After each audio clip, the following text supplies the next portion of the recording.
Na mtazamaji wa Manara TV, I hope uko poa na unaendelea kupata taarifa mbalimbali ambazo zinaendelea kujiri katika maeneo mbalimbali nchini. Sasa nimekuja hapa kukusogezea moja ya habari kubwa ambayo imegonga vichwa mbalimbali vya habari duniani, hususan kama utakuwa umepita kwenye mitandao mbalimbali ya kijamii, lakini pia hata vyombo vya habari kutokea hapa nchini Tanzania navyo vimeripoti habari hii ambayo inaeleza kuwa mwanajeshi wa Marekani amekamatwa na mabomu mpakani mwa Silari, yani mpaka wa Tanzania na Kenya ambao uko pale Silari. Sasa nikusomee taarifa in case kama ulimisi. Iko hivi: jeshi la polisi mkoa wa Tarime Rorya linamshikilia Chazi Onkuli Ogeta mwenye umri wa miaka 30 mwenye uraia pacha wa Marekani na Kenya, ambaye ni mwanajeshi wa jeshi la Marekani mwenye cheo cha sergeant, kwa tuhuma za kuingia nchini na mabomu ya mkononi kinyume cha sheria.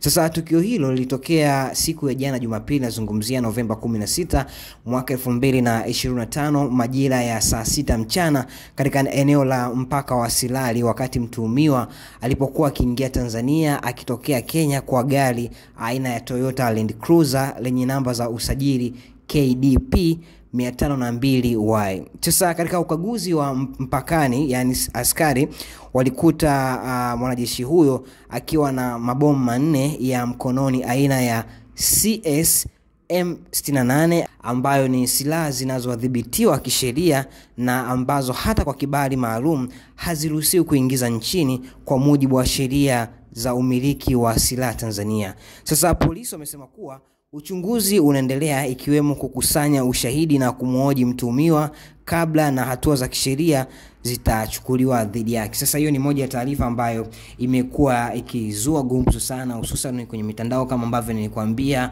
wengi wakihoji mabomu hayo manne ya mkononi alikuwa anakuja nayo Tanzania kwa ajili ya kufanya vitu gani. Lakini kama utakuwa umepita kwenye mitandao ya kijamii, utakuwa umekutana na baadhi ya watu ambao wamekuwa, naweza kusema, hawana nia njema, ambao wamekuwa kihamasisha maandamano ambayo wanatarajia kuyafanya tarehe 9 Disemba. Sasa ukiangalia hali ya Tanzania ilivyo kwa hivi sasa, ukiachilia zile vurugu ambazo zilitokea Oktoba 29, bado hali haijakaa shwari. Tunaona tena kuna mwanajeshi mwingine wa Marekani ambaye amekamatwa katika mpaka wa Silari wakati alipokuwa akiingia Tanzania na mabomu hayo mawili. Sasa taarifa zaidi kuhusiana na mabomu hayo, alikuwa anakuja nayo Tanzania kwa kujia kufanya shughuli gani, au alikuwa ametumwa na nani, yote hayo utaenda kuyapata mara baada ya uchunguzi wa jeshi la polisi kukamilika.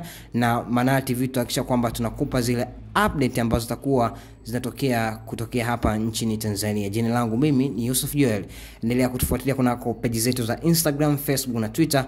Kote huko tunapatikana kama Manara TV.